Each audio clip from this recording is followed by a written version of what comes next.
Hey now, everybody. We all saw it, right? Earlier today? Okay, cool.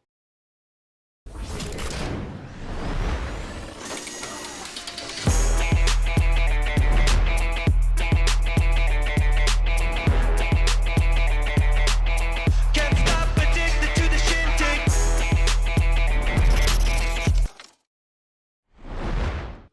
Well, hey now, boys and girls. How's your Sunday going? We welcome you in to another trailblazing original live, unfiltered, unedited, uncensored, commercial-free San Jose Sharks podcast. It is a Pucknologist here to wrap up.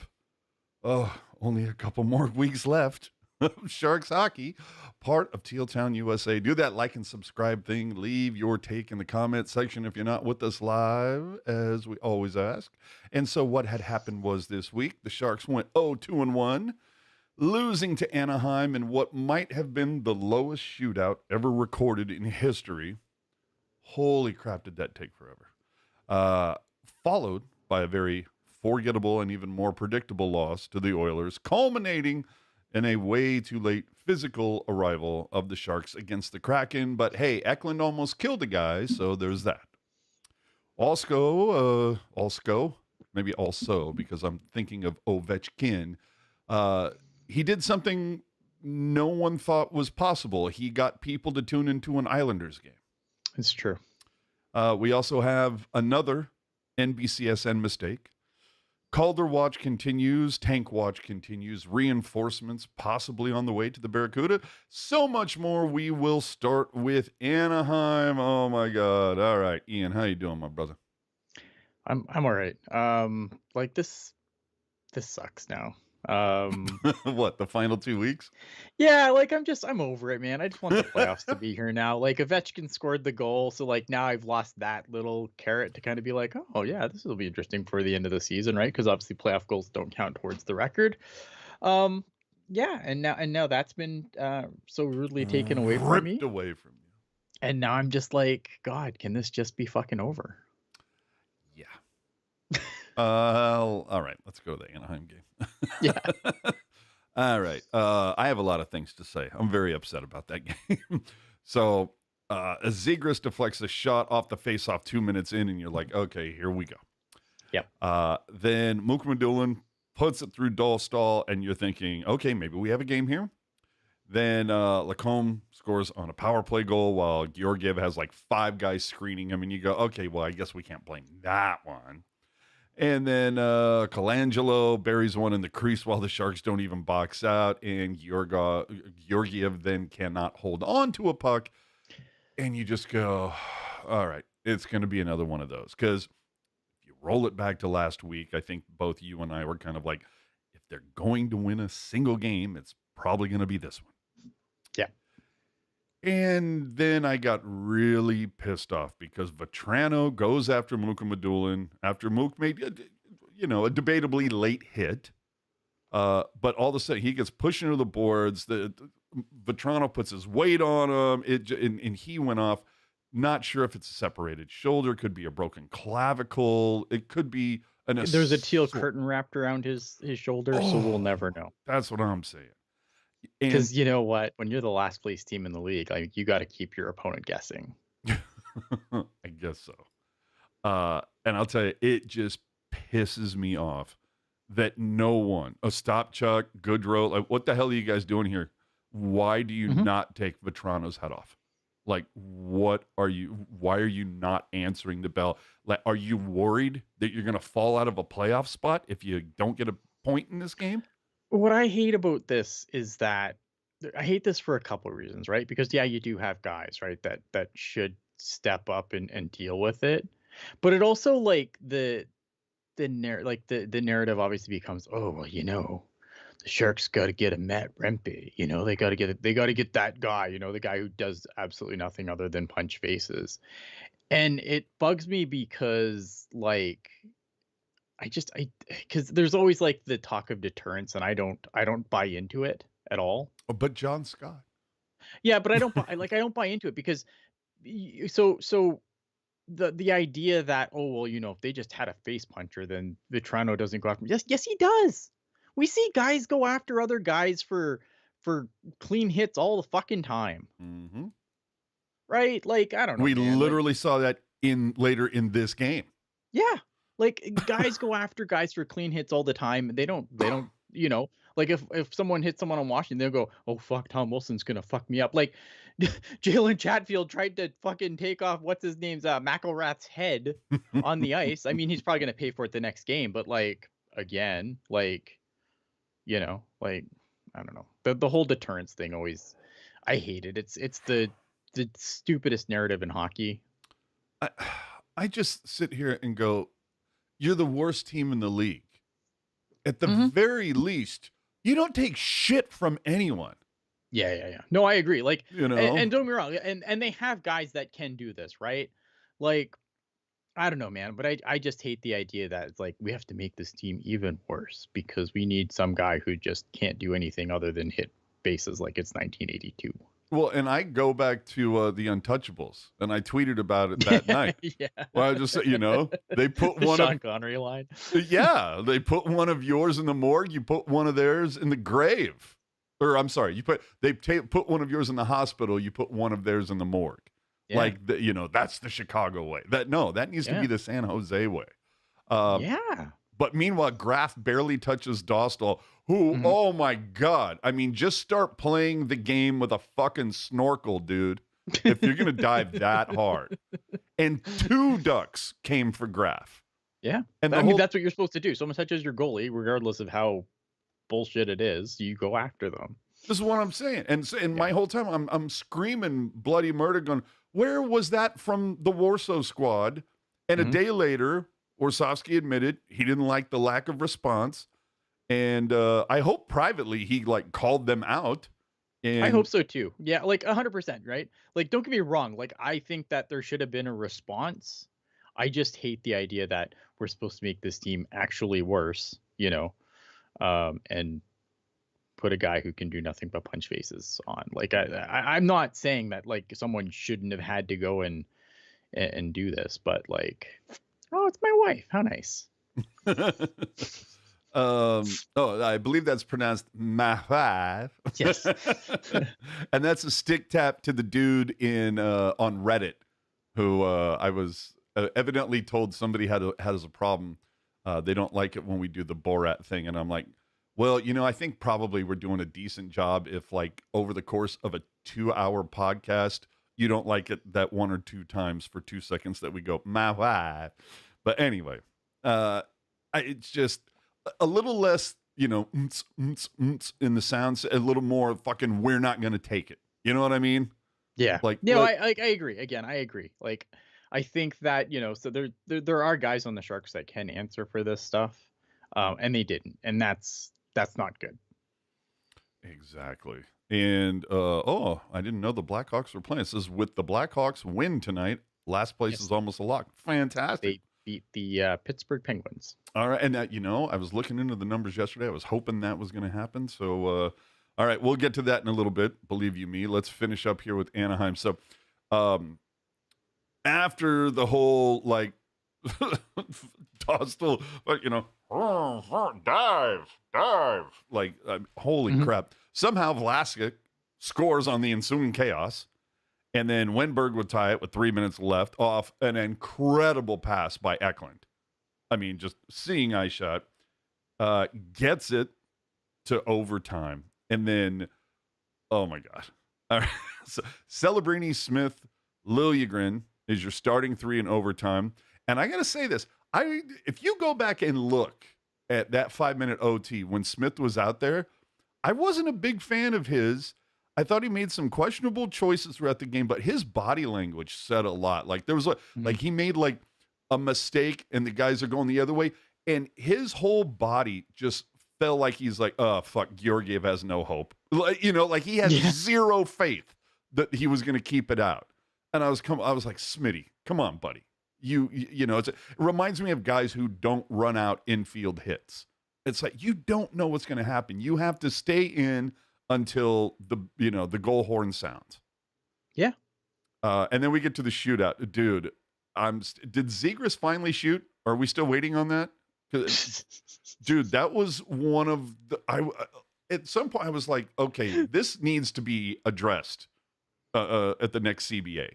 Like, I understand, like, you need forward movement, Yeah. but at some point it's like, okay, can we like at least 2 miles per hour on some sort of, tracker? Just ridiculous. And then McTavish is a guy who does score, goes 5-hole with a borderline illegal move. I mean, that guy almost came to a full and complete stop. It was that close. Yeah. I don't know. It's fine. I don't really care what, like, I don't know. I mean, the shootout's dumb regardless. But I don't know. I didn't have much of an issue with it. It's like, whatever. Oh, I was a little tilted on that. And then during the post game, dude goes, well, the top two lines haven't been together much. And I'm like, yeah, if you don't count this game, they haven't been together at all. I don't know. I'm not trying to pile on, but my dude, this is your job, and I know more than you. That needs to change. Finally, in the post game, Eklund goes, we wanted to show grit, and I think we did. We were aggressive, but we couldn't get the win. And I'm like, maybe ask Mukamadulin how aggressive he thought you guys were. How gritty you guys were, yeah. Yeah. No, again, like, completely unacceptable on that front. I don't like it at all. Yeah. And then we get to NBCSN piling on. Okay, I don't know about you guys, but this shot during the post game, or actually, I believe this was during intermission. My bad. It says Drew Remenda inside the glass. I didn't realize the glass extended all the way up into the rafters. I mean, like, what are we doing? There's probably something there to keep them in the press box. Sure. But I was just like, are you kidding me with this? Like, we're 70-something games in, and this is still happening? Like, despite all the, fuss I've made about it, like, stop making these mistakes. I will stop talking about them when you stop making them. Deal? We move on to the Edmonton game. Romanov starts, and everybody freaked out because Carrier was called up. And you had Georgiev with the UBI, and we're like, oh, I hope it's long lasting. We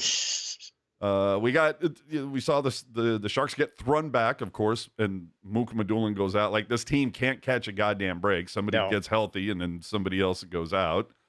And I got to tell you, it just seemed like I've seen this game 27 times this year. Like the Sharks are almost 27. Well, might have been. I'm trying to be positive. But there were some cool things. Toffoli had an amazing feed from Celebrini and of all people, Ferraro. And then Warsofsky pulling Romanov with 2:45 left. I'm like, confidence, bitch. Love it. Love it. Because what's the difference? But I've seen this game a bajillion times where the Sharks are almost in it, can't quite get over the hump. And I got to tell you on this, and okay, maybe I'm piling on. And like I said on Twitter, like, I've got a lot to get off my chest today and rant about. I remember giving a lot of positive commentary about the last ESPN broadcast I watched with the Sharks. I was shocked by how much better I thought they got. And in this one, dude, Cassie, I don't know if she was like reading off PR notes or dictating the obvious with a lot of monotone. And then Roxy was, it was a lot of very open ice out there with my cool, badass, bitchin' radio voice. And it's like, dude, dial it down, which he did do as the game progressed. But it was like, bring it down, dude. And then when there were less than 4 minutes left, the Sharks were down a goal. What happens?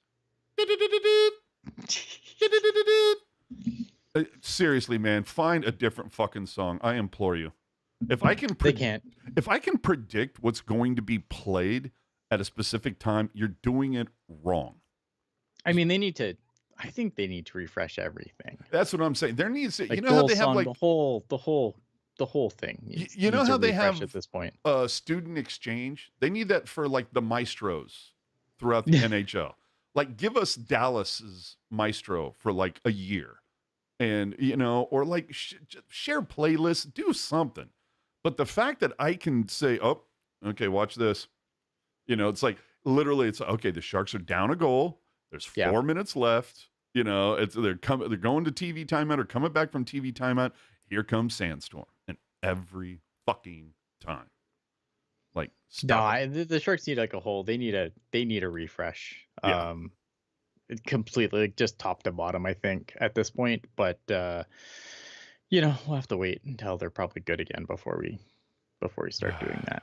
All right, then we get to last night's game versus Seattle. Do we have to? All right. I mean, McCann with a way too easy 5-hole goal on their very first shot. And at that point, I was just like, yep, sit back, soak it all in. And then Burakovsky not too long later. And then you got Celebrini to Toffoli. Smith buries the rebound out in front of the crease, makes it 2-1. And you're like, holy shit, is this hope I feel? And then Stevenson would snipe that fire out. Thrun in starfish defensive posture, like, had me pulling my hair out. And then Schwartz all alone. Georgiev lives up to the Forgiev nickname. We're 4-1. He gets yanked 4 goals on 11 shots. Then McCann makes it 5-1. And I'm like, can we just call it a night? Then a bunch of stupid shit happens with 34 seconds left. Eklund gets his first fight out of the way, I suppose. Came close to breaking the face of his opponent. I'll tell you, if that punch is just an inch more to the right, that dude's going home with a broken schnoz. But Seattle wins the 4th. The Sharks split the series. And if you didn't know from the 2 billion times that he was shown on screen, Steph Curry from the Warriors was at the game. Hope they spelled his name right, like how they, forgot how to spell Will Smith when Celebrini and Smith were at the Chase Center. But I'll tell you, dude, Curry was on the screen more than Taylor Swift at a football game. It was kind of annoying. And then what was really funny, dude, talk about piling on. Kevin Lacey coming in going, Sharks game was so bad that at the end of the game, they gave us a QR code for a pizza coupon that expired last November. That's wild. Dude. I mean, yeah, so this game, me and Jules did the After Dark for this game, and I don't think we did much analysis on it. I mean, it's just bad. Like, this game was bad, and everyone involved should feel bad. And it's just, again, it's like, it's hard to get upset at this point because you just want it to be over. It's like, the season's over. They're going to finish. They can finish no worse, I think, than, second last is the worst they can finish at this point. So, I mean, that's good, right? But I mean, other than that, like, it's just, yeah, okay, let's get to the draft lottery. Let's get to the playoffs. I don't know, man. Like, I feel bad being this way, but like, what is there left at this point, right? I mean, dude, at least we're showing some passion versus apathy. I think we would have been completely justified if we had just tweeted out, like, I don't know, 20 minutes ago saying, you know what, fuck it, we don't feel like doing a show tonight. It just wasn't anything, it's just, yes. And then, so to top this one all off, now this isn't necessarily the fault of NBCSN, but it certainly goes to point out the luck that the broadcast has had this season. Just listen to what Randy is saying, and then look at the image that is being shown on. Despite the score, everybody having a good time here on this Saturday night. Yeah, nobody having a better time than that gentleman right there. I mean, that's just bad luck. But god damn, was I laughing my ass off. Is that guy even awake? Right? And that was the whole thing. It's like, I'm going to be Mr. Cool watching the... super late. Yeah, man, I got my sunglasses on inside. Am I cool? Yeah, I feel like I could fall asleep right here and nobody would know. Anything more from the games this week? Like, this is going to be the shortest fucking show we've ever done, I swear to God. I feel, I don't know, because I don't know how you put lipstick on this pig anymore. No, I'll look at, I mean, like I said, yesterday's game was pretty terrible. I'm really tired of Georgiev just, because even when the Sharks do start off well, I feel like Georgiev just cuts the legs out from under them. Well, at this point, I'm like, why not just give Romanov the last 6? Like, are you afraid you might win? No, I don't know. I mean, The way that he's battled in his last couple of games, like I will give him credit. 'Cause I think there was like last week's show, I was done with Yuri Romanov playing NHL games because I was like, how many pucks are going to go through you, buddy? But you know what? To his credit, he came back this week. He battled. I thought, he played well enough that he should get more starts. Like, I don't know, man. Like, I just want Georgiev to be out of here and go back to Russia or do whatever the hell he's going to do.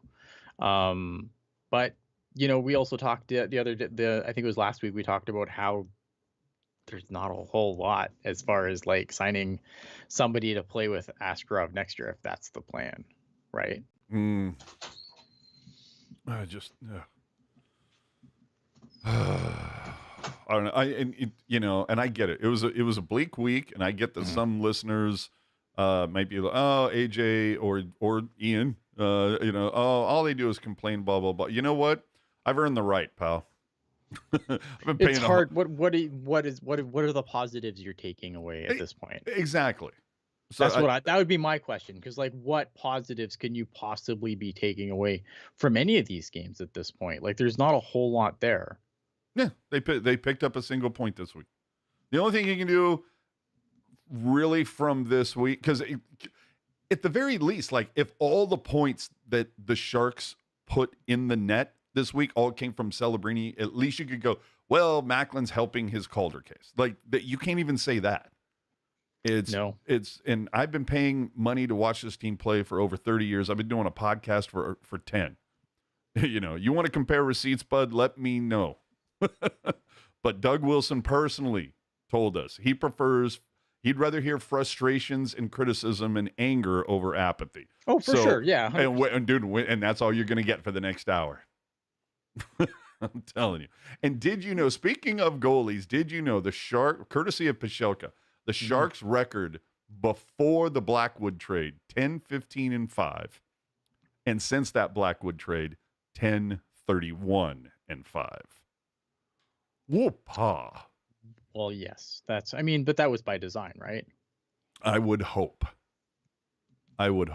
And you know what? Speaking of Blackwood, for those of you who might not remember, the trade happened December 9th, and coming back, obviously, with Blackie going out, Georgiev, Kovalenko, 2026 second rounder, and a conditional 25th fifth rounder, which could become a fourth if, Blackwood starts 30 games, and he started 34. So that's one condition down. Mm-hmm. The other one, Blackwood wins 25 games. Well, he only has wins 25 games. He has 22 wins right now, but the Avs only have 4 left, and that includes a back-to-back. So, basically, he would have to start 3 of the next 4 and win every single one of them. Out. Is that, could that happen? Sure.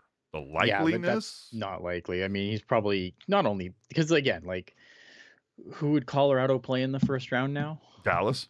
Oh yeah, there's no way he plays all those games. Yeah, and there's no way. And so the third condition would be the Avs need to reach the Western Conference Final this season, and as I just said, they have to go through Dallas in the first round. So my point that I'm trying, the point I'm trying to make is, so the Sharks, that's going to remain a 5th round pick, barring a miracle.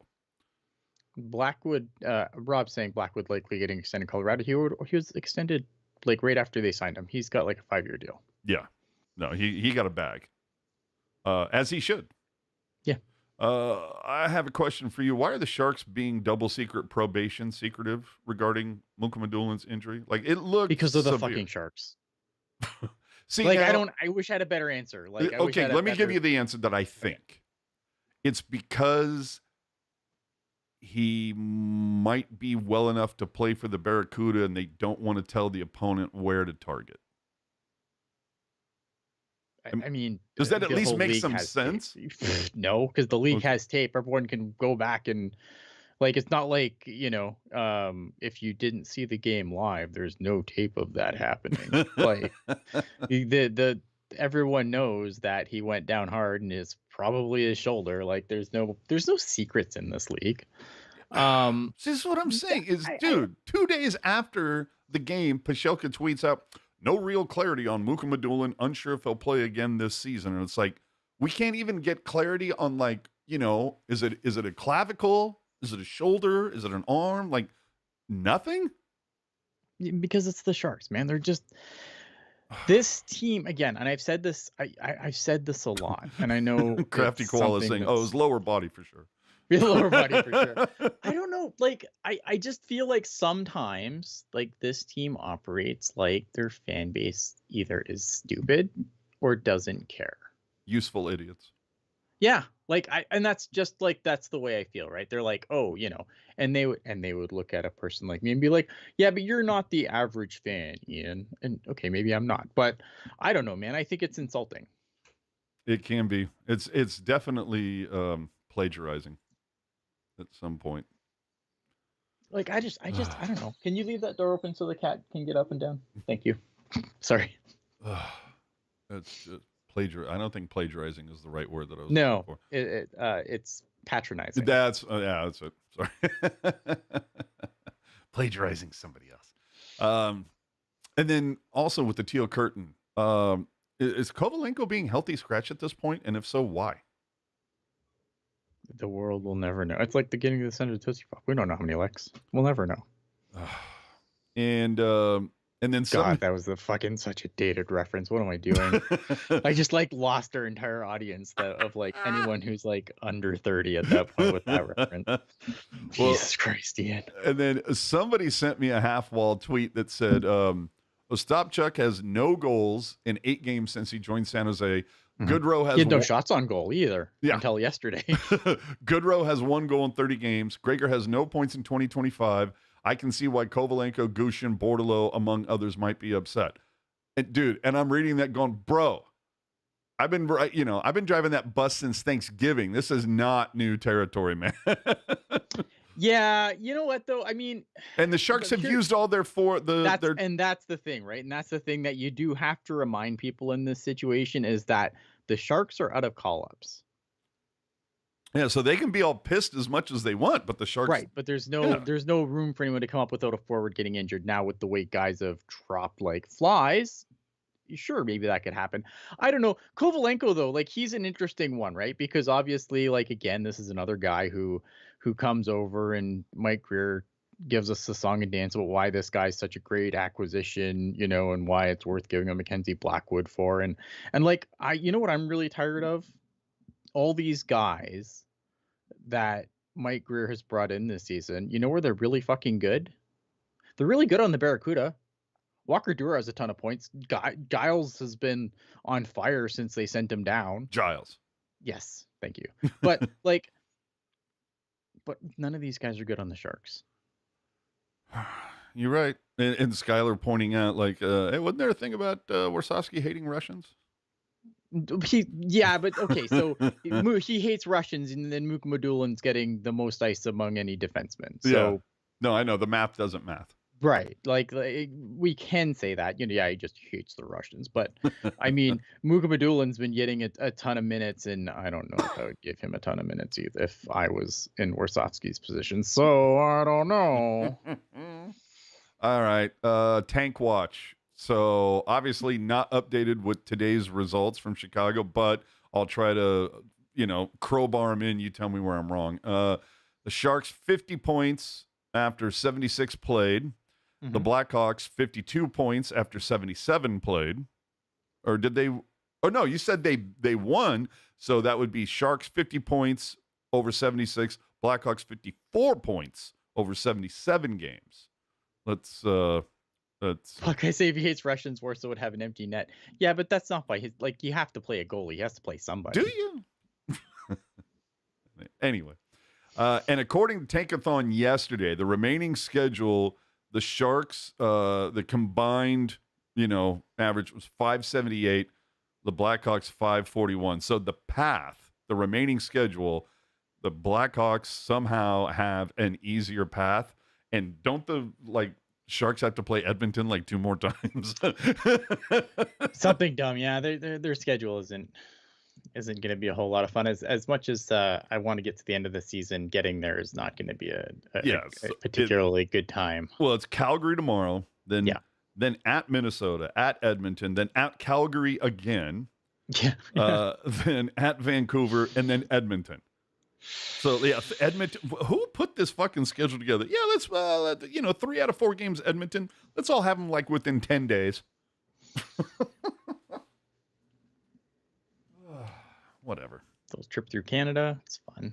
Yeah. So it does seem to be that the Sharks are, I would say, just about it's not complete, but they're pretty locked in to have the best odds for the second season in a row. Now, Yes. Calder watch is a different thing altogether. Dude, call it now. Hudson's winning. We can all stop with the Calderbrini nonsense. That, you know what? As soon as I heard that, I was like, oh, I hate that. That's like, it's a wedgie. I don't like the way that feels, and it's probably going to be the jinx. But, I mean, you can toss the games played argument at this point. Hudson's doing shit that hasn't been done in decades. Yeah, we talked about this yesterday a little bit, and I feel like I could make a compelling argument for the 4 guys that you would probably think should be in the top 4, right? Like, I could make a good argument for Dustin Wolf. I could make a good argument. I have made a good argument many times for Macklin Celebrini. I think you could make an argument for Michkov, and I could make a really compelling argument for Lane Hudson. The problem is for Macklin Celebrini is that he's been kind of cold of late. Yep. While Hudson has been on Right. fire. And the one thing that always goes into voting for these awards is recency bias, right? And the recency bias for fucking Lane Hudson's really good because he's been putting up just stupid amounts of points. And he's, and this is a team that's going to make the playoffs that I don't think many people had in the playoffs before the season started. And he plays in the right time zone. In the right country. Pointing that out. He plays in the right country. He plays in the right time zone. His games are not on at 10:30 Eastern, when most of the media people who would be voting for this thing would be awake. And that's just East Coast bias is a hell of a drug, as is recency bias. And I think that the thing that I can't stress enough, though, is yes, okay, look, at winning the Calder would be really cool. And if Macklin somehow manages to win the Calder, that's great. But I don't think not winning the Calder isn't an indictment. Are we less excited about Macklin Celebrini if he doesn't win the Calder at this point? Exactly.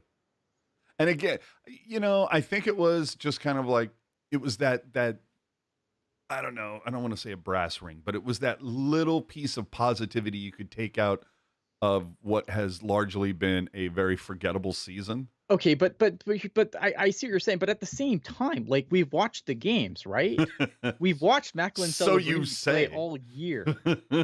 If not winning the Calder is your measure of the success of Macklin Celebrini, then you shouldn't be watching hockey. Yeah. No, it's not that. It's not that you shouldn't be watching. It's that you're not watching. Yeah. Or you're watching, you're just not paying attention.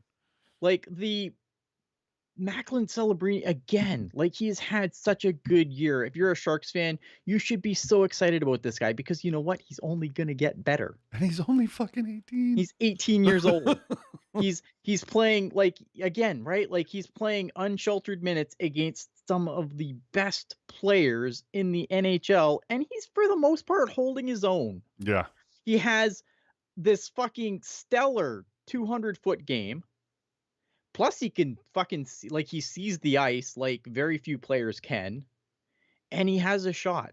If you come if you're not excited about Macklin Celebrini because he doesn't win the Calder, I don't know how to excite you. And Ruben nailing it. It says Calder doesn't matter in the long run if Macklin's the reason the Sharks win a cup before Hudson. 100%. Don't get me wrong. Would I be super jacked for Macklin Celebrini if he won the Calder? Yeah, of course I would be. That's awesome. It's a nice accolade, but it doesn't it shouldn't take away from the season he had if he doesn't win it. And I really like Chef's comment here that says, if Celebrini doesn't win the Calder, it's only going to give him more motivation. 100%. Because this guy knows, this guy wants to win, and you can see it. Yeah. So so if Lane Hudson wins, good for him. Again, I think Lane Hudson's done some good stuff this year. I know some people are, secondary. Can I ask a question, actually? Let her rip. You're in a safe space here, buddy. why are we so down on secondary assists now? I didn't know that was a thing. Yeah, no, it's 100% a thing. And like I do get it because sometimes like a secondary assist is a bullshit That's not thing, a right? thing in our house, but go ahead.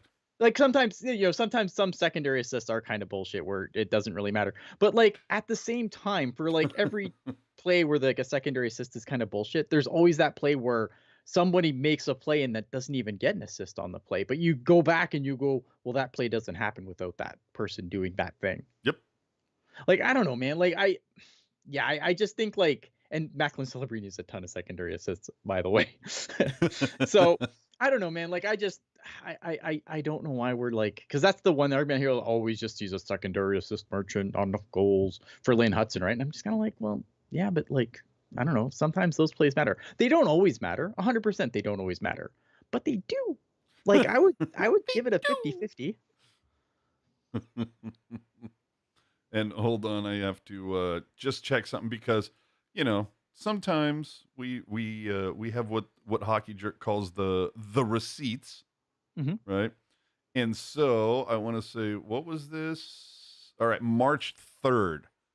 What the hell is today? April 2nd. Yeah, so just a little over a month ago, I have a text that I sent to Hockey Jerk.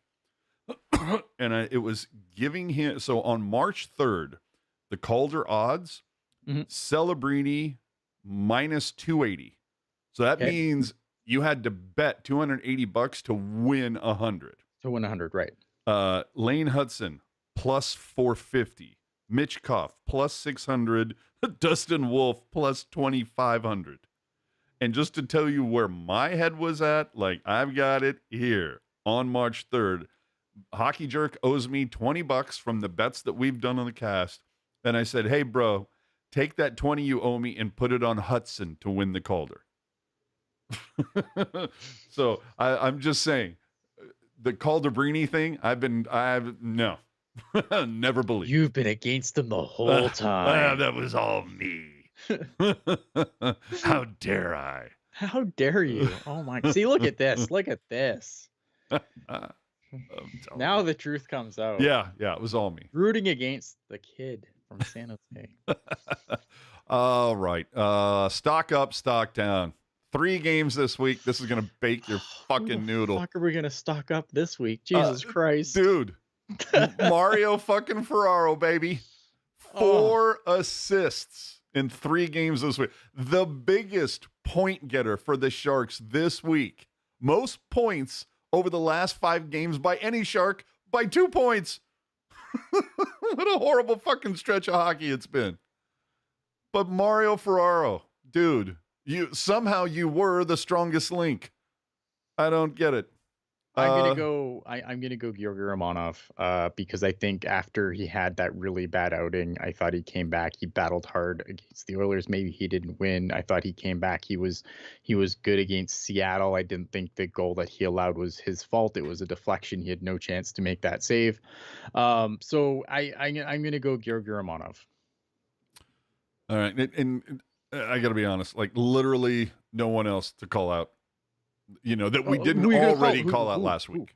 Like, what are we gonna do? It's gonna be the same fucking guys. Celebrini and Smith again. It's gonna be the sleepover line. I'm gonna actually no. You know what? I stock up William Eklund for fighting. Oh, okay. I'll give you that one. That's important. Apparently, gotta have guys that can throw the puck. And look at if Barclay Goodrow's not gonna throw some fists, guess William Eklund's gonna have to do it.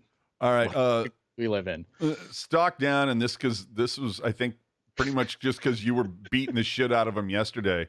Dude, the third line, man. The third line has been a crater for like the last 2, maybe 3 games, and yet they keep getting rolled out. I don't know how Ryan Warsofsky's like. This is what I'm. This is fine. I don't. Again, that's the thing. Like, there's certain things. Like, I don't understand how you can look at the way Warsofsky has certain deployments and then go, Team USA head coach, absolutely sure.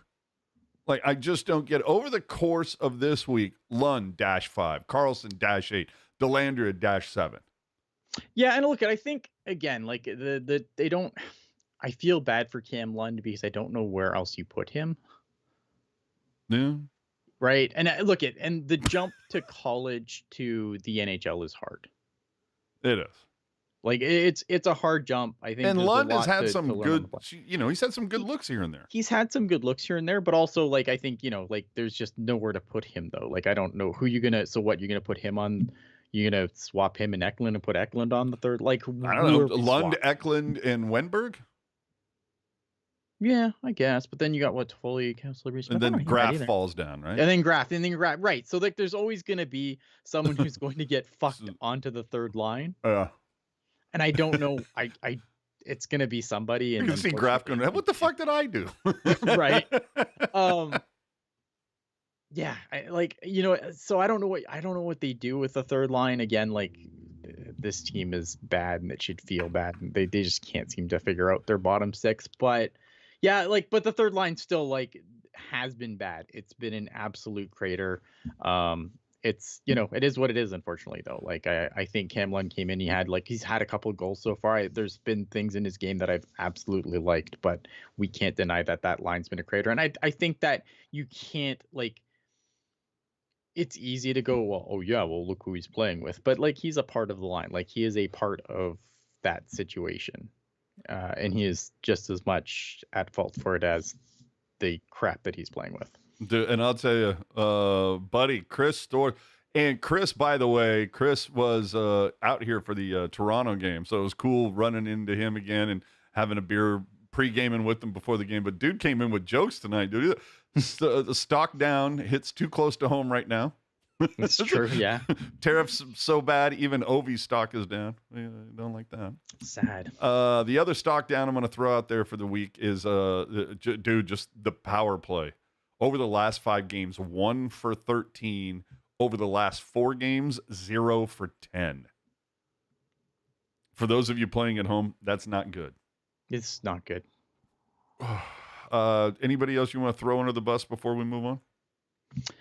No, obviously Georgiev, but I think that's just perpetual at this point. Mm-hmm. I just think he's always stock down. I don't think there's no bringing that stock back up. So Warsofsky has been named head coach for the upcoming 2025 IIHF World Championships. This is Warsofsky's first time as head coach for Team USA, second stint in the World Championships, as he was previously the assistant coach for the 23 men's team. In 23, he helped guide USA to a 4th place finish at the tournament. Your thoughts? Good for him. That's awesome. Obviously, I'm surprised that a guy like maybe John Tortorella, who isn't doing anything right now, wouldn't get the call. I like that. That being said, though, you know what? Dylan Larkin, after the 4 Nations, kind of said something that I think is very true. And that's it's really hard to get guys to go to the Worlds from that fly the American flag as their national flag. Really? Yeah. So I think that's kind of an indictment of. I think that just kind of is a further indictment of that. Because Larkin's if we want to get better, we need to become more cohesive, and playing together, getting guys to actually go to the Worlds would help that. But it's hard to get Americans to go to the Worlds apparently, and that's not me saying, that's Dylan Larkin saying that. So who has gone to the Worlds a ton. Nando's saying Warsaw got it because he's not going to have any Russians playing on the team. That's true. Yes. Yeah, they'll be all Americans. It'll be fine. See, this is going to be the thing that I miss the most when I'm done doing this podcast. Some of the commentary that we get is a hoot. So look, the Sharks got 6 games left. Is it 6? Yes. It feels like it's 6 too long. It's 6 too many. 6. It's like 6. It feels like 6. It feels like 12. It feels like 16. So on the final 6, what are we even looking for at this point? Because I don't know. You want to see the guys that are going to be a part of the future finish strong. And the guys that aren't, then they can fuck off. Yeah. Right. No, but I don't want to see to end the season is I don't want to see guys like the important players, right? I want to see Eklund, I want to see Smith, I want to see Celebrini, and I don't think any of these players wouldn't. I want to see them play strong to the end of the season. How many games do you think Gregor gets? Last I don't know. Who cares? Yeah, I know, but it's like, but if you had to put money on it, 2.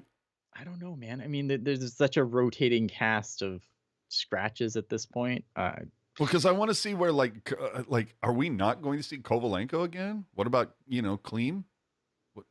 What's Yeah, happening? well, so I mean, like, so where's again, like, where's Klim Kostin? Where's Kovalenko? Like, what are we doing here? I don't know.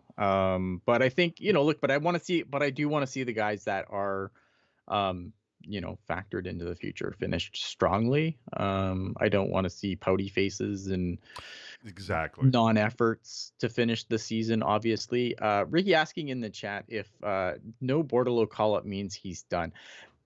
Fascinating question. Honestly, I do think that the fact that he never got a call-up this year is pretty indicting. But like at the same time, like I think thought we already said there's no more call-ups. There is no more call-ups, and that's but there was no. But he didn't get called up at any point. For the season, I see what right? you're saying. Like he didn't get any NHL.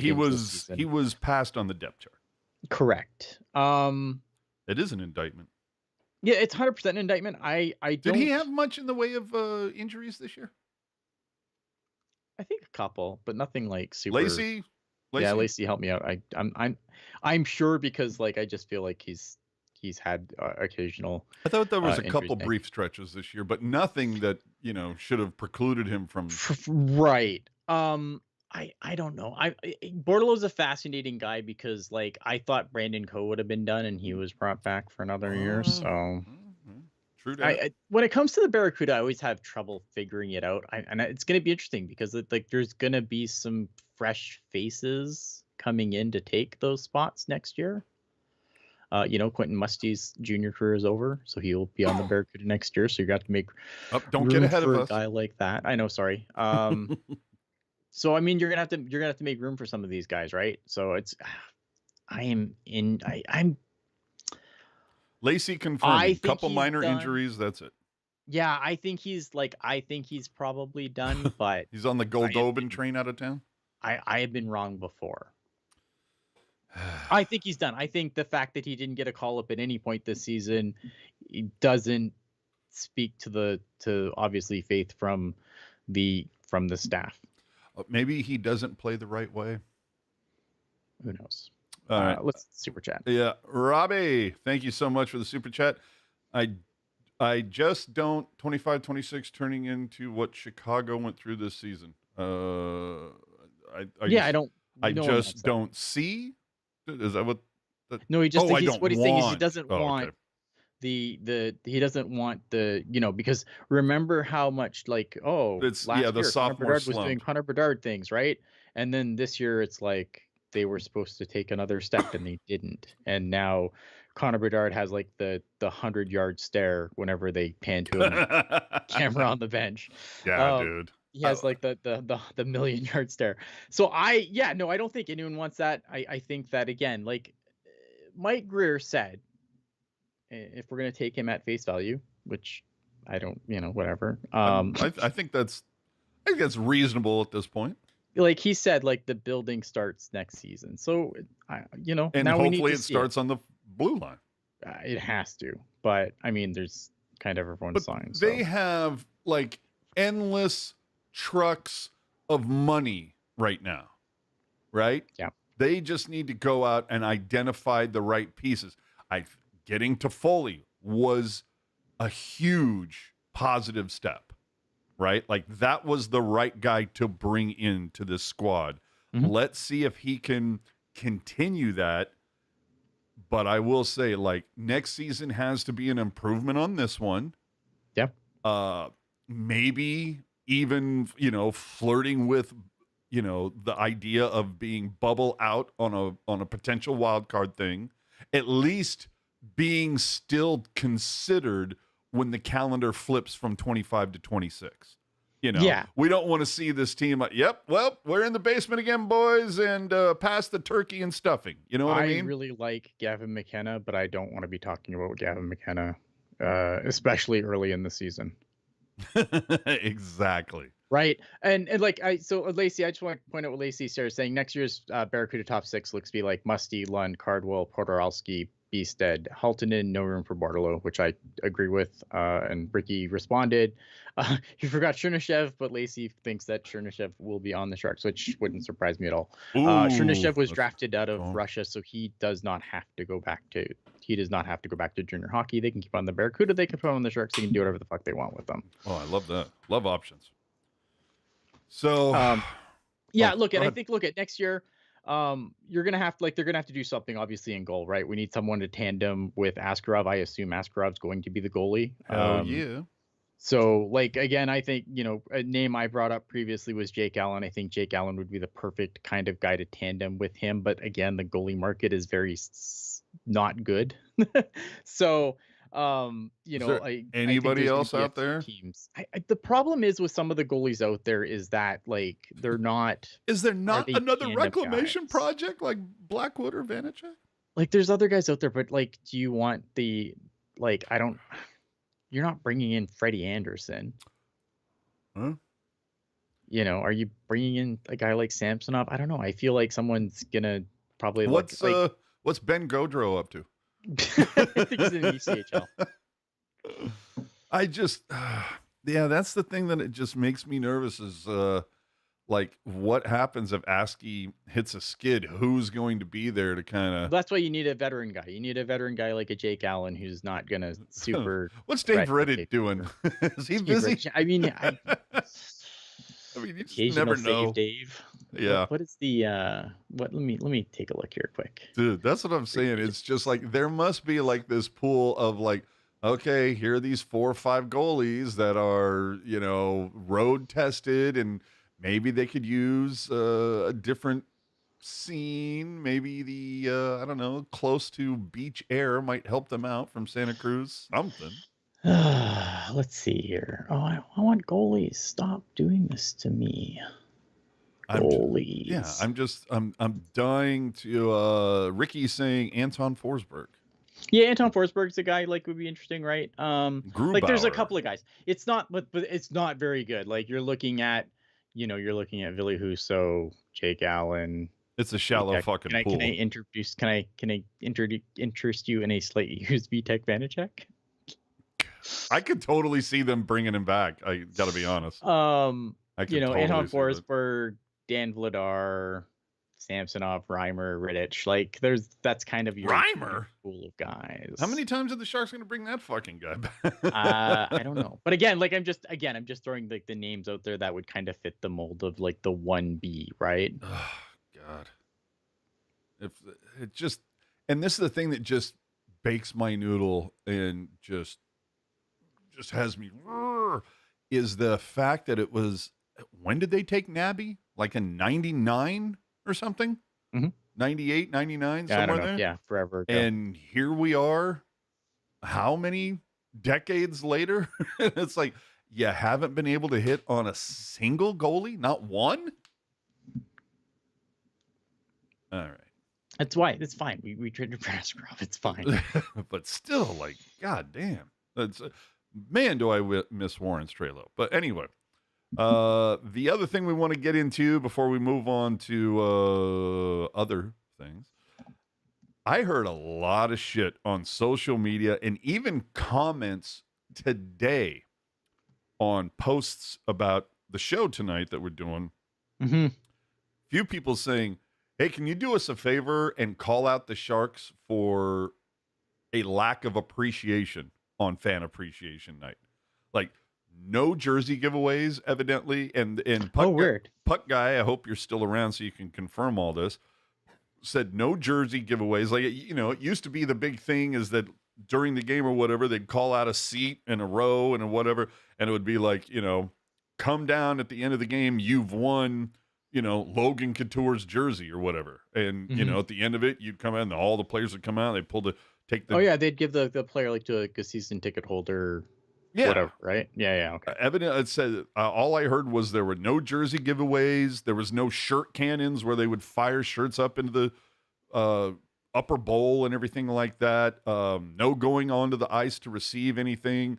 Some people thought that the giveaway last night, which was some sort of plastic Sharky stand, I'm not even sure. A lot of the commentary was like it looked like a cheap Christmas ornament. Okay. And, and my whole thing was like, well, you can turn them down. You don't have to take them when they hand them to you. I mean, I've done that.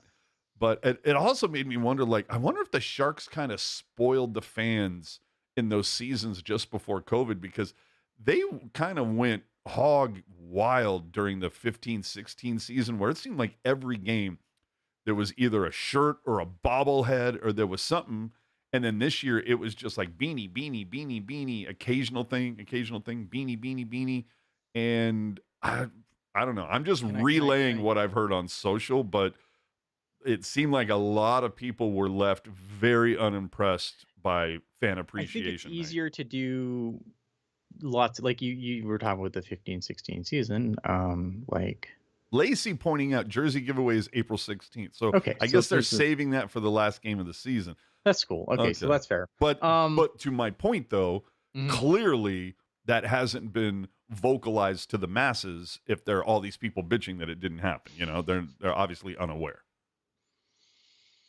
The fan appreciation was Steph Curry being in the house. There you go. Yeah. Steph Curry graced you peons with his presence. That's right. Be happy. I don't know, man. Like, I think that it's easier to do like lots of giveaways and shit when you're selling tickets, which the Sharks are not.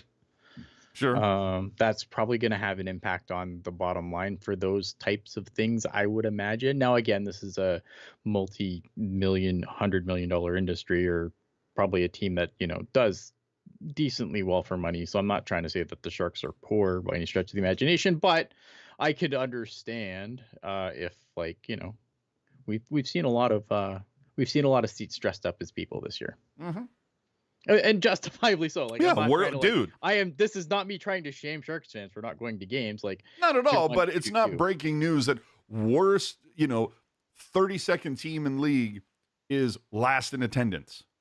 Like, 100%. Yeah. Like, obviously, I believe that's called cause and effect, if I'm not mistaken. Yeah. Ruben, although calling it out here, it said, are they at the point where all those jerseys are just going straight to auction or equipment sales? Very well could be. Probably. Yeah, it could be, because, I mean, dude, this entire season has been insane. Anytime a Celebrini jersey goes up for auction, I've seen them sell for $5,000, $7,000, $8,000, $10,000. I mean, hey, if you're willing to shell out that cash, so be it. Although the last time I did look, they put up a Califin Smith gamer jersey, and they started it at $4,000. And I think that was like a week and a half ago, or at least a week ago, and it still hasn't moved. So maybe some of the people that have been throwing buckets of money at those jerseys finally said enough. I don't have enough $4,000 Smith jerseys. Thank you very much. I'm telling you, it just blows me away that I couldn't even imagine paying $4,000 for a jersey, man. Oh my god. That's what I'm saying. The fact that Puck Guy and I were at a equipment sale 10 years ago, and I got a Brendan Dillon game worn jersey, the black with the full shark on the front, and it had the 25th patch. So, Ruben, Ian just said poverty franchise without saying poverty franchise. Someone go push this narrative. Look at, I just admitted to being a poverty podcaster, so it's fine. Look at it. Poverty, sees poverty. We understand each other. Oh yeah. See, CJ saying Califin Set 2 Celebrini available for $12,000. Jesus, like, are you out of your fucking minds? And the fact that they will sell, that just blows my mind. Like I was saying, 10 years ago, Puck Guy and I are at an equipment sale. I got a gamer Dylan for $250. It used to be about, and this isn't just Shark specific, this is across the board. It was about getting the game used stuff into the hands of the fans, the locals, at a decent price. It was helping them clear out everything. And I'm telling you, and this isn't the first time I've said this. It's let's soak everybody for as much money as we can. It's amazing. And in speaking of that, can we just talk for a hot minute about the New York fucking Islanders? Warm-up pucks are typically, depending on where you go, $30, $40. I think the Sharks charge $40 now. I don't know. It's been a while since I've gotten a warm-up puck, but I get that. It's certainly an awesome thing to have. That is a memento from the, especially because we don't have hard tickets anymore. It's the perfect memento if you can. It is, yeah. I was really upset because we got to the game too late in Ottawa, and I couldn't get a puck from that game, and I was really upset this year because and I swear to God, I feel like they're making less of them. You know what I mean? Oh yeah, of course they are. And so these go super quick. I don't know how many. The game that I went to versus Toronto last week, I went up there and I'm like, are there any warm up pucks left? And they're like, nope, we only got 8. And I was like, 8? And I'm like, are they firing them though? All of them into the crowd? What are we doing here? Right. But the fact that this sign, warm up pucks for this game, went up 375 each, and this was before Ovi scored. But the potential was there. So sure, but could you imagine? I could not imagine. And the person who posted this said there was a fucking 50-person deep line. I mean, unbelievable. Now, to be fair, dude, I'm all about raising money for charity. Love it. Oh, for sure. 100%. But it does seem like a better idea probably would have been to, I don't know, auction them. But I mean, I'm surprised they weren't selling them for $895. $895. Sell them for that. That's the number we can all get behind. But the whole thing is, let's just do me a favor. Put a pin in this. Go check eBay in a week or so. I bet you they will be on eBay for $895. Oof, I can imagine, dude. Dude. I wish I had fuck you money again. Poverty podcaster. Such fuck you money. Oh my God. But the good news is Ovechkin did finally, hit the record, so we don't have to hear about it anymore.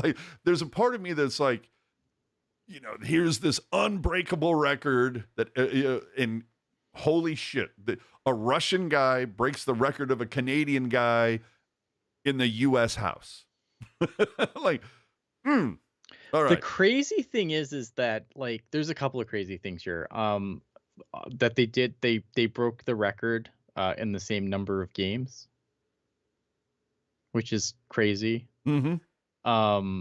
The fact that they both broke their records against the Islanders is fucking crazy. It's wild. I think the thing that for me for Ovechkin is just the consistentness that he's had in his career. Oh, I mean, they call it his office for a reason. Well, not even that, but this guy has been this guy's 39. He's scoring. He's got 40. I don't know how many goals this was this season. 40 something. Which is just sick. But Insanity. It's easy to get goals when you don't play defense. Sure, but I don't know. I've seen a lot of talk on social media, which I need to get off social media. But a lot of people have been oh, Gretzky, because obviously people are going to point out Gretzky, obviously I think he had 9 goals when he, his final goal was I think his 9th of the season or something. Mm-hmm. And they're oh, well, Ovechkin plays in this better era. And don't get me wrong, we all remember the 90s, but don't we remember the 80s? Yeah. Also, dude. Yes, Gretzky played through the 90s when people, would basically just hop on your back and dry hump you across the blue line. Absolutely. But he also played in the 80s when goalies were basically optional. They didn't even have to. It was like putting a mannequin. Yeah. You know what I mean? I don't know. I think that you can I hate how as a society we have to do this though. It's oh well, we always have to find we can't just enjoy something. There has to be a negative to it. Well, Gretzky would have scored more goals if it wasn't clutch and grab. Like, but again, he played in the 80s when 10-6 was a normal goal, like total for a game. Well, it's like the same shit that they say when you have the LeBron Jordan debate. You know, it's LeBron, but I just sit there and I go, you know what? You can go to YouTube right now and type in the words LeBron flop Yeah. and pull up hours of video of LeBron just straight diving, flopping. You can't pull that up for Jordan. So anyway, and I did see a couple comments in here that I wanted to dial in real quick. Sure. Both of them from Ricky saying, AJ, if they can sell those pucks out at that price, that indicates they are worth that much. Completely agree. Sure. Yeah, 100%. Completely agree. Yeah, no, I mean, there are people that will spend $450,000 on a car. But sometimes it's also because people just want to show off that they can. Yeah. But Ricky, conversely pointing out, can we talk about all that $800 Sharks merch that never moves? I don't know what 800 is, but I do remember like a $650 leather starter jacket where I went, that's a choice. Oof. And you know what, though? Not everything is for everybody.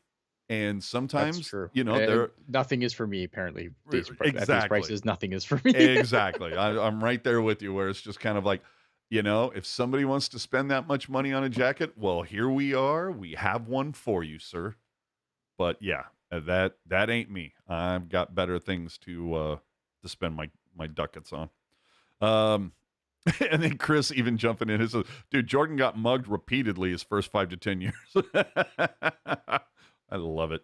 All right. Yeah, so I don't know, man. I wish we could just enjoy things. No, obviously, no, and it's there are social things- media. We don't enjoy anything anymore. I'm aware, right? And obviously, And Jules reminding that Ovechkin missed 17 games this year. he broke his fucking leg. Oh, wham. Well, I'm just saying, 39 years old, breaks his leg, misses all that time, and then comes back to just scores a bunch of goals. It's just absolutely obscene the rate that he is scoring at. And and now it'll be interesting to see how many he puts away now before his career ends, and and then look at a new Lacey. record. And Look at Lacey's comment here. It's like Gretzky also wasn't throwing his body around the way Ovi does either, or it used to true. anyway. It's true. He still throws it. He's crazy. All right, Chris, you're gonna have to send me some Jordan flops because I've never seen that. But anyway, playoff matchups are right around the corner. Give me the one that you're looking forward to the most in the East and in the West, and then the matchup that you're like, I could give a shit if the meteor hits. Give me a second here. I need to go look at the things. I mean, obviously, the one that I'm obviously circling is the Stars Avalanche. Yeah, I think that's just gonna be good. And you know what? I understand the idea that obviously you're like, oh, this should be in the third round or whatever. But you know what? In the first round, everyone's healthy. This will be the best. This will be but this will be the best version of that. Yes, it won't be in the conference finals or something like that where maybe you think it should be, but this will be the best version of it. I got to tell you, mine right now, it's Vegas facing a St. Louis squad that hasn't lost in 3 weeks. Yeah. Oh my God. I already told my, our buddies over at Let's Go Blues Radio. I'm like, dude, if St. Louis knocks out Vegas in the first round, I'm sending you, Chris. Chris is going to have to help me out. We're going to float them some very good beverages, but Vegas, St. Louis, just with the way that St. Louis has just out of nowhere. Mm-hmm. But I got to tell you though, if I hear that fucking the Bennington anomaly from 2019 one more time, You know, they're Well, just he's been so good since the fucking Four Nations. He Like has. Four Nations, and he was awesome there, obviously. And then and he just he has been. but it's just everybody keeps going back to remember 2019. It could happen again. It's like calm the fuck down. Let's get beyond the first round. And if you do that, dude, I will jump on the Blues bandwagon. So I'm also like a big regional rivalry guy. You know this. Sure. So I am definitely. I want to see Tampa and Florida, man. I really want to see that. Yeah, I can see that. Like, I'm not trying. I think it's gonna be great. I'm not trying to dump on you. But I'm like, out of all of the Eastern matchups, that's probably I actually lean a little more towards Carolina, Jersey, only because I feel like Carolina could potentially just come in and like do something really stupid. And when I say that, I mean Carolina could either sweep or get swept in that series. I just don't know how healthy New Jersey's gonna be. That's what I'm saying. Like, it would be so stupid. And when it comes to the ones where I'm like, and I kind of want a Battle of Ontario. Like I would love that, because like that is just nightmare fuel for Leafs fans, right? Because it's like you can't win. Like either you beat Ottawa because you're supposed to beat Ottawa, and then like, oh, bravo Toronto, or you lose and it's fucking the greatest thing ever. Yeah, on the ones that I don't give a shit about, really, like I'll just look on my phone and go, oh, did that happen? Oh, okay, cool. It's probably going to be Toronto, Ottawa in the first round. Like, whatever. Who cares? It'll be the greatest thing ever, because again, like, and the worst part is like, for Toronto, like all those games are home games basically. Like, yes, you're gonna play in Ottawa, but those are gonna be home games. But that is if it stays there. You know, right? Yeah. There's a like, little bit of wiggle room. There is room. Like obviously Tampa could go and pass these, and then that we don't get that. Which, but I like the idea that we can go in the playoffs and like we're gonna get two like regional things. I love regional rivalries, man. Well, so how you feeling about Winnipeg, Minnesota? Winnipeg, Minnesota would be also super awesome, I think. I just, again, it doesn't super excite me though, because I don't know how, like, are you getting Kaprizov back, right? Mm-hmm. You know what I mean? Like, Yeah. there's not, the juice isn't fully there for me. Like, it's cool, and I think if you think Kaprizov back, fantastic. It's going to be a fantastic series, But I look at it kind of like the same way I look at New Jersey and Carolina. It's like, yeah, that'd be a good series if they were both healthy. I just don't think the Devils are going to get healthy. I just want to see like Burns demolish Meyer, and I'll be fine with it. Yeah. All right. So let's move on to that other team in the South. Ooh, Barracuda.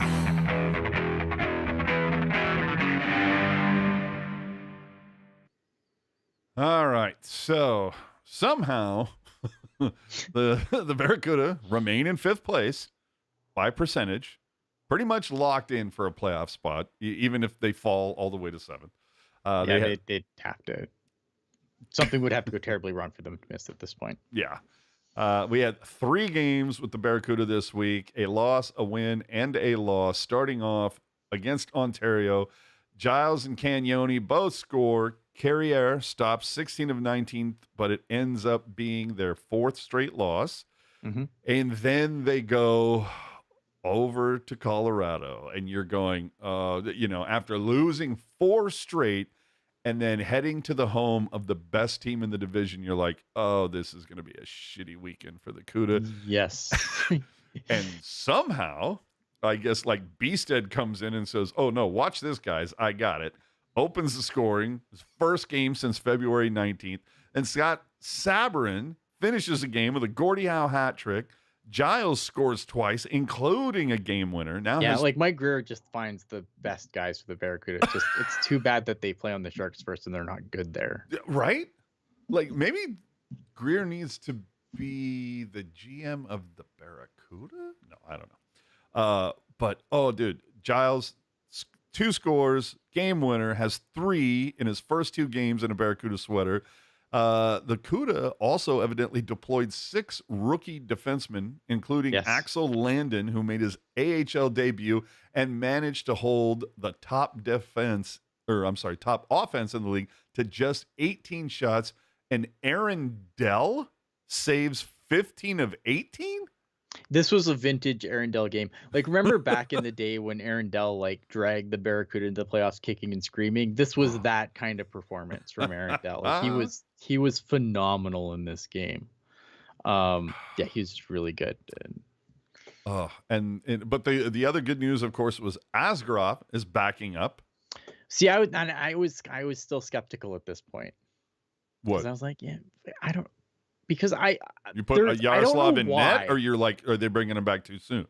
No, I just thought like, oh, he's backing up, but there's no way in hell he's going in. Like, I just think like, I don't know, man. Because again, the teal curtain, right? So I was really negative. I know Kevin can can attest to this in the DM where I'm just like, he's not playing. This is just a bunch of bullshit.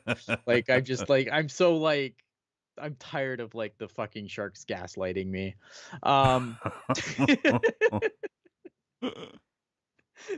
And like fucking, but no, I mean, obviously he plays the next game and he looks great and alleviates all my concerns. But I'm just like, he's not playing. This is fucking bullshit. Well, the second game was bullshit. CUDA clearly blew their load the night before, so the second game in Colorado is a 3-1 loss. But hey, at least Scott Sabrin stayed hot, the only goal scorer for the CUDA. And Askarov did stop 31 of 33. He looked fantastic too. Like so it's like if he you looked could like have had just a fantastic. There's little only offense. one goal. There's like, I think the second goal where I'm like, did you just do a 2-pad stack in the year of our Lord 2025? Is that a thing that just happened? Still but do other than that? that, Oh, wait a minute. Hold on. We have some breaking news. I got to know if this is bullshit or not. Okay. Paul in the chat is saying KPIX, which is the local Channel 5 CBS affiliate here in the Bay Area, just covered the Barracuda with a segment on Podorowski. Okay, I need like third-party confirmation on that because I don't believe it. I don't believe it at all. That's where we're at for that weekend with the CUDA. This week, the CUDA are going to go to Coachella midweek because I guess San Diego says, no, we've played enough. Then the CUDA will play their final home games of the season going against Ontario. And hey, see you there. I'm just saying, I'm going to be at both of those games. Thank you, Kat and Jimmy. I want to keep one of the beach towels. Just letting you know. There's a good giveaway on that. I want you can have both the bobbleheads from Friday night. Saturday night, I want one of the beach towels. But anyway, that's what's happening with the CUDA. I mean, dude, Podorowski's still injured. At this point, I have not heard anything about him returning before playoffs. Have you? Yeah, and you won't because we never like when And why would we? players get injured, you don't hear anything. It's just not a thing that happens. All right. Sudbury and Saginaw seasons are over. When do Musty and Chernyshov just like, swinging dicks coming into the room going, we're here to save you, boys? So my understanding is Musty's supposed to get here sometime this week. I don't know about Chernyshov. Is Thornton picking him up from the airport? I don't know. I don't know who's doing what. But yeah, look at the Saginaw Spirit. They lost in 5 games to Erie. Yikes. Which kind of sucks. I think the thing to remember with Saginaw too, like, so I know a lot of people be like, oh, well, and Michael Misa, I think, missed the last game when they got eliminated. So people are like, oh, why is this Michael Misa guy so good? But I think the thing that's important to remember with the Saginaw Spirit is their backup goalie had to be their starter because of injury. The guy who started most of the games for them all season was unable to play in the playoffs, and I think that is a big reason why they lost to Erie. Plus, they were most of the seasons an all gas no breaks team, which is how JD described them, and I keep stealing that from him, so I apologize, JD. But it's the best way to describe the Saginaw Spirit this year. It's 100% an all gas no breaks team. So credit to JD for that. I don't want to be like a jerk or anything. I will credit JD. And then the Sudbury Wolves, their result didn't really surprise me. I just don't think Sudbury was a particularly good team. And they got swept. And I'm not really surprised by it. So yeah, so we'll see Quentin Musty and probably Igor Chernyshov pretty soon. I'm curious to see, because I know Musty did miss a couple of games near the end of the year, and also I think he missed a playoff game or two. So I do wonder if there's something dogging him. So I'm wondering how much we will see him play when he gets here. Well, guy and his dog saying, actually, Will Smith's at the airport waiting right now for these guys to show up. I don't know. Oh, there you go. Ruben, dude, this is perfect. For Sharks fan appreciation night, they should have given away CUDA playoff tickets at the door so asses would be in the seats for the Calder run. Abso-fucking-lutely. I love that idea. Yeah. Lacey saying Potsy won't be back before playoffs. He's week to week. That is very That's disappointing. unfortunate. Yeah. And then you pile that on top of the Muka Madulin injury. You're just like, oh, God.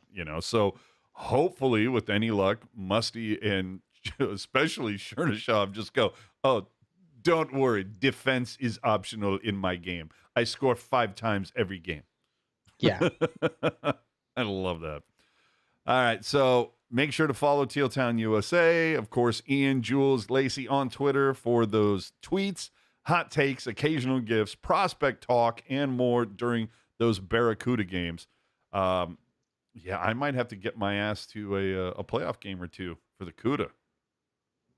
It's gonna be fun. I will probably do something during the CUDA. I mean, I don't want to like say anything because like those games will probably happen on nights where I can't do anything. But I think the plan is to give the Barracuda a little bit of after dark treatment. So there you go. I appreciate that. I don't want to say that's a for sure thing, but it could be a thing. At the very least, I think I would love to. Hopefully, Puck Guy and I can maybe can join in, maybe be at Tech CU for those and join a little after dark. I would love to say that, hey, we were at the very first playoff game at Tech CU. I think that'd be fun.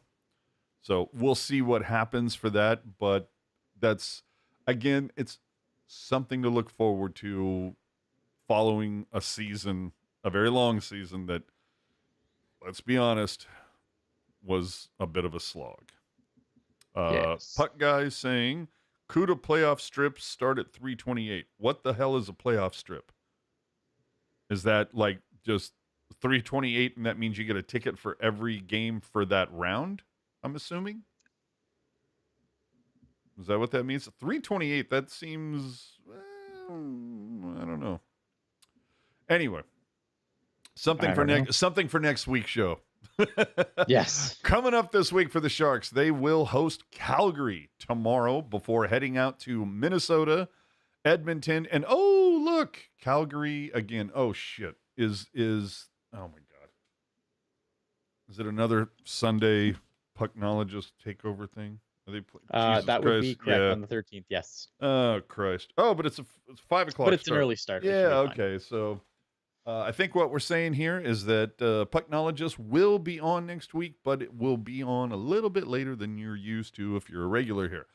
Yes. So the Flames right now, 4th in the division. They're 4 points outside of a wild card spot, 16, 15, and 7 away from the Saddle Dome, and they've lost 2 of their last 3, 4 of their last 6, which of course knows that Ian and I would go, that's probably the one game they have a shot at, and they'll probably get blown out. Dustin Wolf's going to shut them down. Oh, dude, I say you call it right now. Dustin Wolf shutout. Well, at least they play Calgary twice this week. One of them, Dustin Wolf shutout? Yeah. Okay. I'm calling it. Nice. Minnesota Wild, 5th in the division, holding off Calgary by 4 points for the last wild card. So that does make it kind of fun this week, is like the Sharks could kind of play spoiler a little bit. The thing, and it's an important game for the Flames too, because they have 2 games in hand on the Minnesota Wild. So they're not dead yet. Well, in the Wild, they're on a 4-game losing streak. They have 1 win in their last 7. Yeah. So they Wild, just won, actually. They just won. Oh, they did? Oh, okay. They beat Dallas today. Okay, well, good for them. Thank you for keeping me honest, because I was like, Jesus Christ, are the St. Louis Blues, but opposite? We're not sure. Then the Edmonton Oilers, continuing to fight the injury bug, but they just beat San Jose 3-2. They're chasing LA for home ice in the playoffs.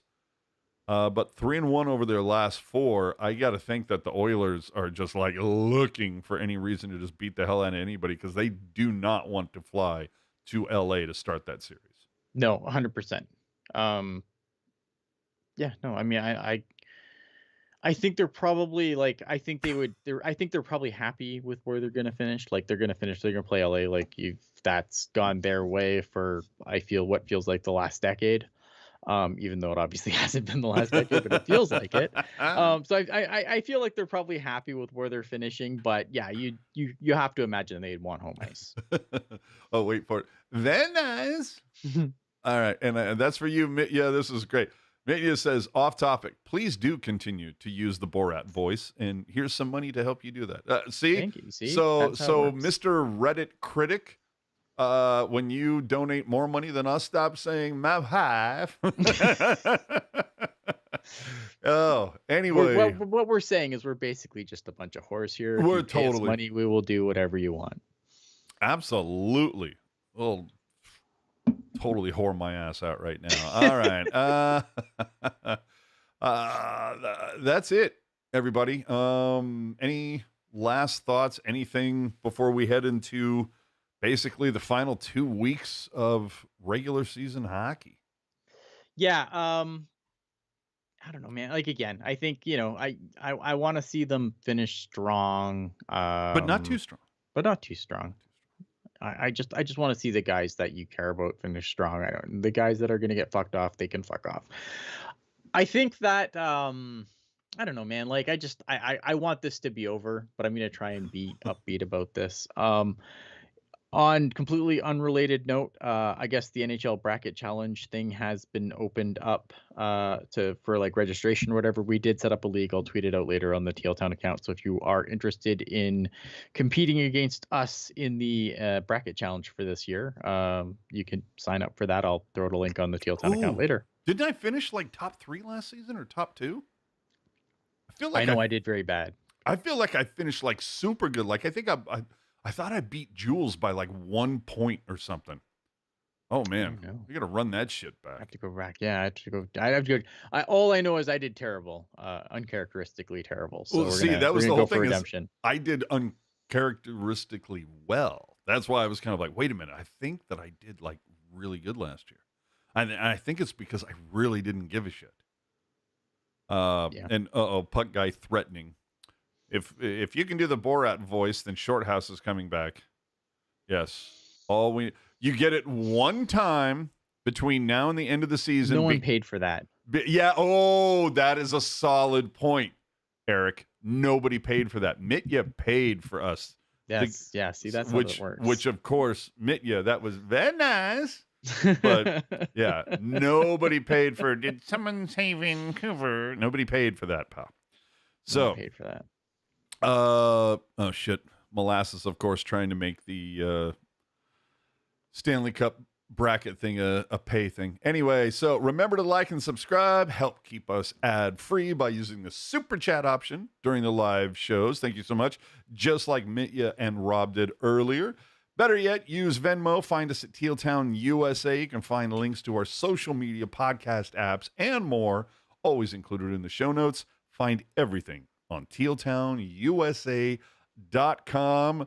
He is fucking Molasses. Fucking Molasses. I'm just about to get out of here, and he's got we're whores. When you throw us money, we're going to say something. Bring back the short house. That is from Molasses. Molasses, when Puck Guy hosts Pucknologists, then you will get your short house. Sound good? All right. Have a beautiful rest of your evening and a fantastic tomorrow.